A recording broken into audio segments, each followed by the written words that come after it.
It's 3 minutes past 7 on this Tuesday evening. This is Community People Tuesday edition. I'm Len Fisher. My guest tonight, I've really been looking forward to this, Clifford Storr.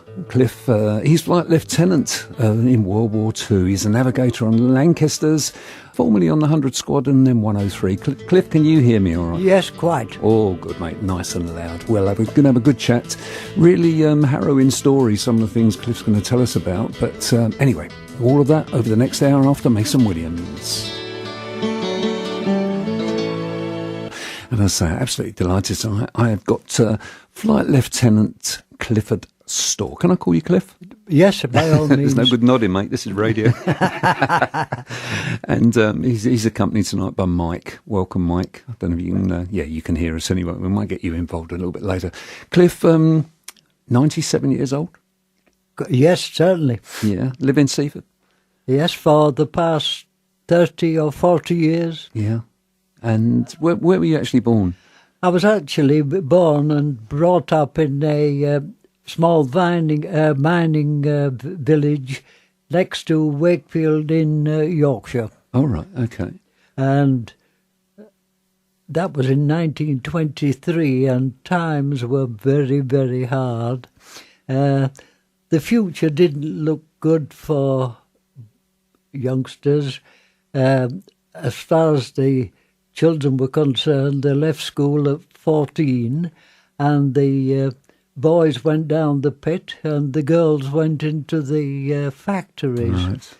which might have been my future, apart from the fact that I managed to get a scholarship to grammar school, which totally altered my education, so that at the age of about 17 and a half, I volunteered to join the RAF as either pilot or navigator, and to be accepted, you had to pass examinations in English and mathematics, and my experience in grammar school made it possible for me to pass those and be accepted. I'm with you. Okay. Did you, at that stage, did you have a vision of what you wanted to do? I mean, presumably everyone was signing up for the war or being conscripted at that stage, were they? Well, you couldn't be conscripted for Bomber Command. You had to volunteer for Right. it. My ambition, I don't suppose I really had one, because these were very hard times, you have to appreciate. Jobs were very hard to get, and the future didn't seem promising at all. No. Presumably the navigation side of it came, I mean, if you're doing your mathematics and everything, is that something that appealed to you, the navigation side? Only the fact that I could do it. Yeah, so you understood. Yes. It was the fact that I could do it was something that appealed to me, to be a really boast. Look, I passed the exam to be accepted for training as a pilot and a... But why Bomber Command? Why was that something that you sort of fancied, or... Well, I didn't really fancy the Army or the Navy. I think the RAF at that time was the kind of the glamorous arm of the war. Yeah, okay. So you're 17 and a half years old. You passed your exam. Where was the RAF? Where was the nearest RAF base to you then? For initial training, which was basic training, whether you joined the RAF as a cook or anything else, it was London, actually at Lord's Cricket Ground. Really? Yes, and then you kind of a medical exam there and uniform. And then I was transferred to Stratford-on-Avon, where you had the fitness and discipline training, Right. route marches and 20 pin-ups that you pick. Push-ups, yeah. Push-ups. So, what are you now, 18 years old? You've left Wakefield and just come south. Yeah. Quite an adventure, really, and quite a bold move, really, isn't it? We were different then. You can't compare, the boy or young man of 18 today with the young man of 18 in those days. We were very acceptive of, discipline or anything else.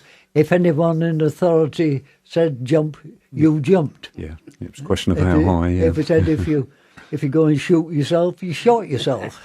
Right, okay. Because I should say, of course, that also at this time, I don't suppose that many people know it now, but this was total war. My father was in the army. He was a desert rat. I joined the Air Force. My brother was called up and sent down the mines to dig coal, to which he was totally unsuited. My sister was in the Land Army, and my young girlfriend had been diverted to making uniforms in the factory. That virtually the whole family was... Yeah, so suddenly your mum and dad have lost it. Well, yeah, everyone's gone. Everything, yeah. Luckily, we survived, all of us. Which is, you were telling me, and we'll talk about it later, 100,000 air crew in Bomber Command? The figures are quite appalling, really. During the course of the war, some 100,000 young men joined the RAF as aircrew, from air gunners to wireless operators and things. Not only from England, but from it was the Empire then, it's the Commonwealth now. Canada and people like that. And during the war, out of the 100,000, 65,000 were killed. Yeah, that is so that, considering the number of RAF men, that was probably the single biggest loss of the whole war. So 100,000 start, and only 35,000 get through it, and that's without any injuries they may or may not have been carrying. So you got a 35% chance of returning. So how quickly then did you get involved? I mean, with the Lancasters, was that the command you were sent to? No, we were sent to an airfield. I think they called it Halfpenny Green or something. There were about, I should say, 20 of us, and we learned to pilot small planes like Tiger Moths. Right. And after that, we had about 4 or 5 hours, not exactly flying, but training talks as well. And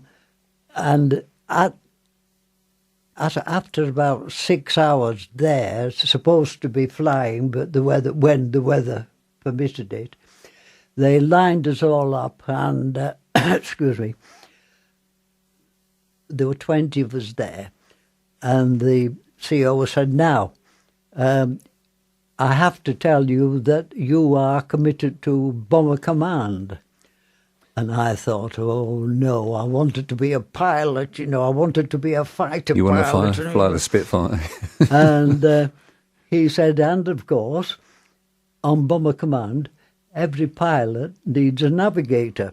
So all those are going to be pilots, and all those are going to be navigators. And I was in the navigators. But it didn't worry me, because after a few moments' thought, I thought, a Bomber Command pilot is just like a bus driver, really, you know. At least if I'm navigating, at least I'm doing something, you know, rather than just staring out. And the CEO said, don't be too disheartened, because you will both be paid the same and you'll be equal rank. So I thought, oh, well, that's it. So you ended up, or you were flight lieutenant? No.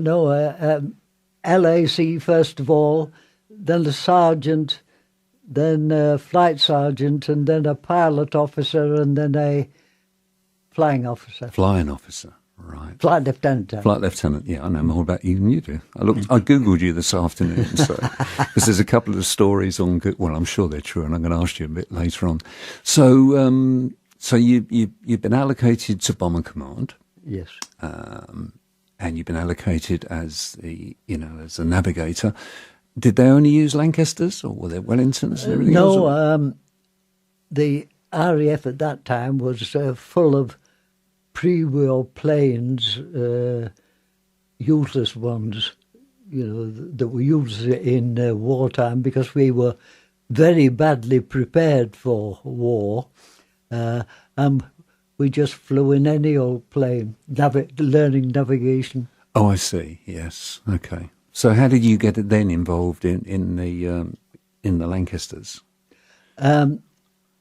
After training, you were qualified, or classed as qualified, and you went to a holding station where they grouped together qualified pilots, qualified navigators, qualified gunners, qualified radio operators and so on, all in one big Nissen hut, and said, pilots, pick your crew out of that lot. So one chap came up to me and said, how would you like to be my navigator? And I said, well, it doesn't matter to me which. And we then, between us, the pilot and myself, we chose the rest of the crew, and then we went to an operational training unit. He had flown in. The pilot, he had flown in many different kinds of planes. I think he'd also had a short session on the Lancaster, but we went to this operational training as a crew on the Lancaster. I'm with you. So, and typically, how many in a crew of a Lancaster? The crew was 7. 7. So what you got? You got the pilot, you got yourself. Pilot, navigator, couple of gunners, flight engineer. Oh right, yep. Bomb aimer. Yep. Wireless operator. Rear gunner. Yeah. Rear gunner. 7. Yeah. So you need to work. I can understand that. You need to work as a team, don't you, and know what the other one's going to do at a certain moment, I suppose. Oh yeah, we were not only in the crew of a Lancaster. In the end, we were a virtual family. Yeah. We had a Nissen hut to ourselves, the 7. And, well, it was, to be honest, it was more of a family, the family at home. When I got leave, I used to miss the miss the boys. Yeah, well, I suppose you're with them 24 hours a day, aren't you? Oh yes, and of course, and you're trusting them with your life, and you're risking your life together. That's right. I mean, it's it's not just one who's going to be killed. It's going to be a grand slam when we plough into the ground or blow up. Yeah. Okay. The great big little radio station, Seahaven FM.